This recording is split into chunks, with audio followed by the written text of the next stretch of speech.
Tiap bangsa punya sejarah. Tiap negeri memiliki sumber inspirasi. Di bumi Lampung, Raden Inten II menjadi teladan muda-mudi.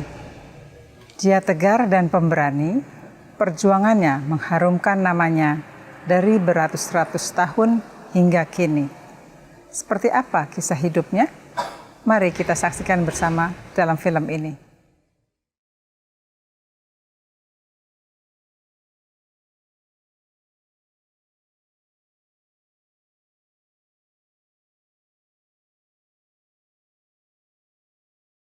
Raden Inten II ini bertanya kepada ibunya, "Induk, api ubat malu?" Jawab emaknya ini, "Mati anakku." Awal mula pertama ngabiti perjuangan putra Lampung Perkasa lawai pahlawan Raden Inten ni. Sosok Raden Inten II adalah simbol perjuangan rakyat Lampung. Sejarah hidupnya terkait erat dengan jejak-jejak pergerakan yang pernah terjadi di tanah ini.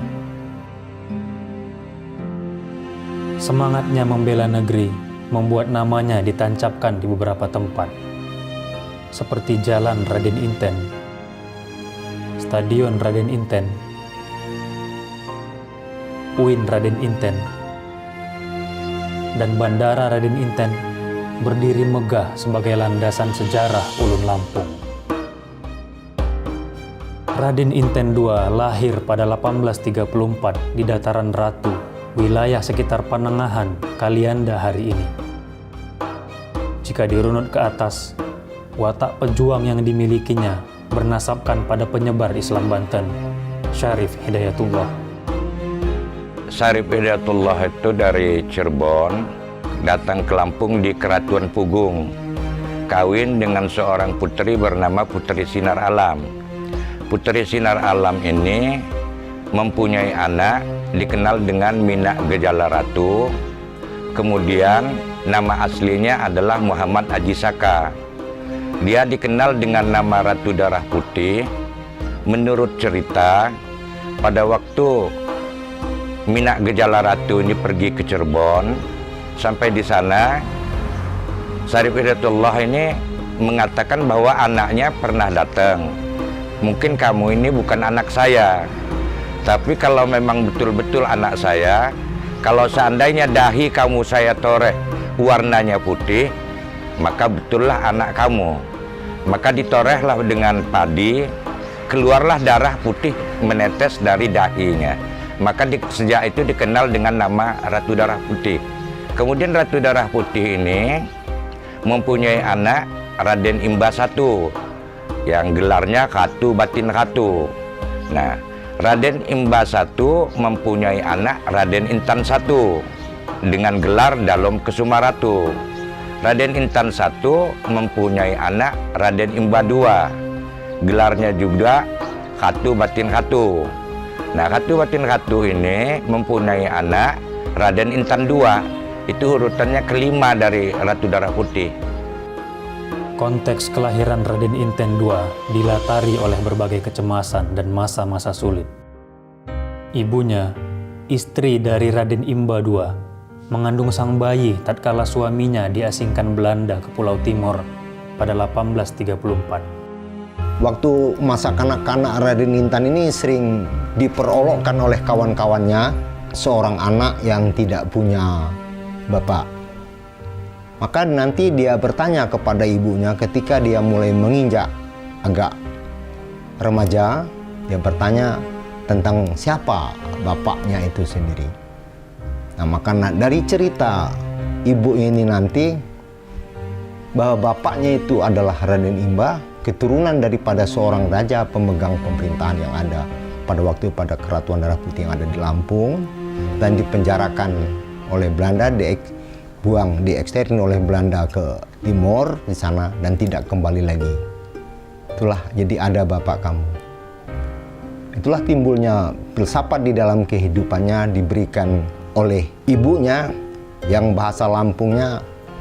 Raden Inten bertanya nanti kepada ibunya, "Mak," katanya, apa?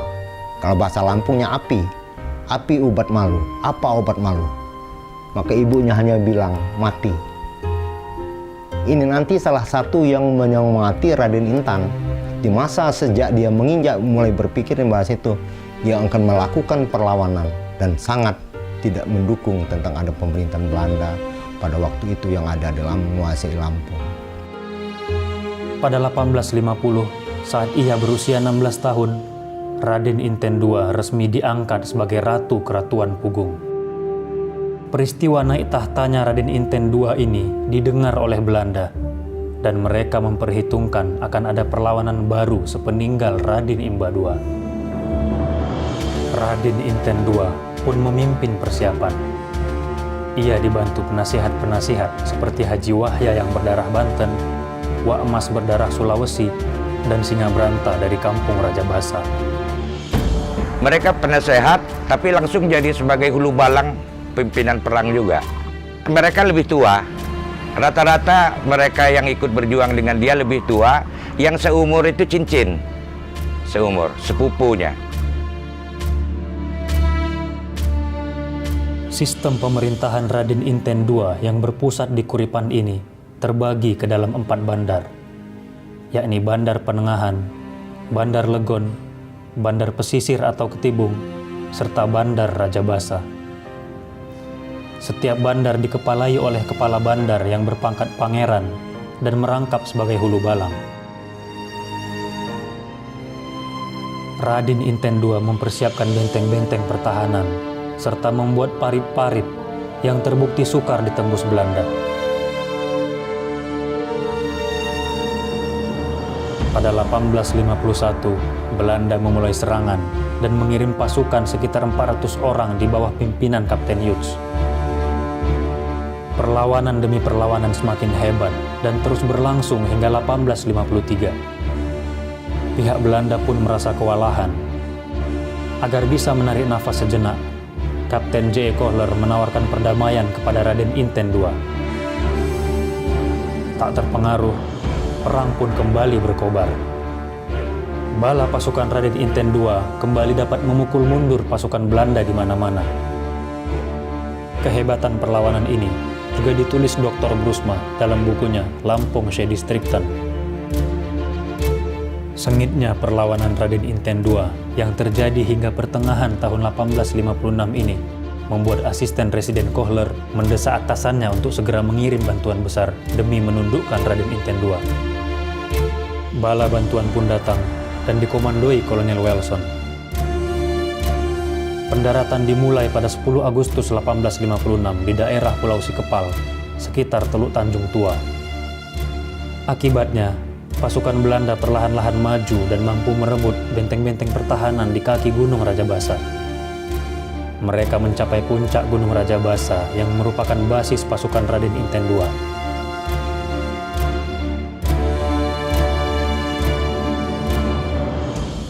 Akhirnya, satu persatu orang terdekat Raden Inten II tewas, tertawan, dan menyerahkan diri. Dia sebulan sebelum Raden Intan tewas, Haji Wahya ini sudah tertangkap duluan di Benteng Rogoh. Kata orang Lampung, Hugu, hutan Hugu.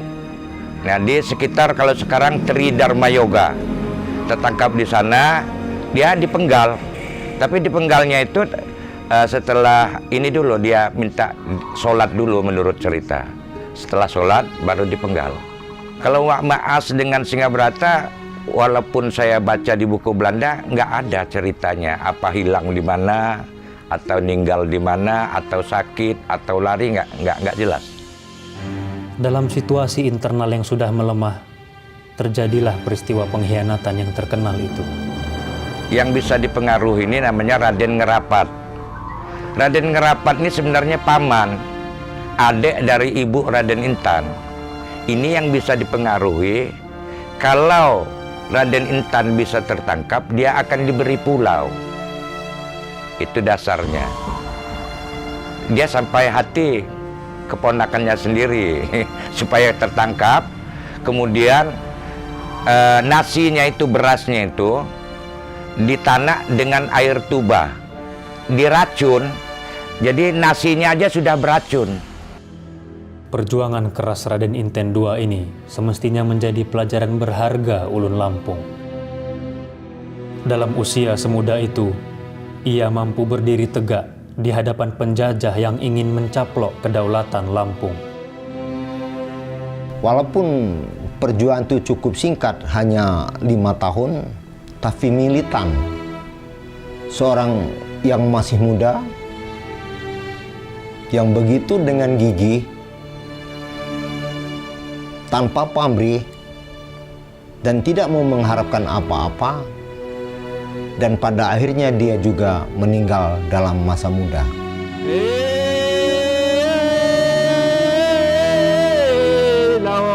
Lawai balak do cita-cita degak kon kebenaran najin naruh kon nyawa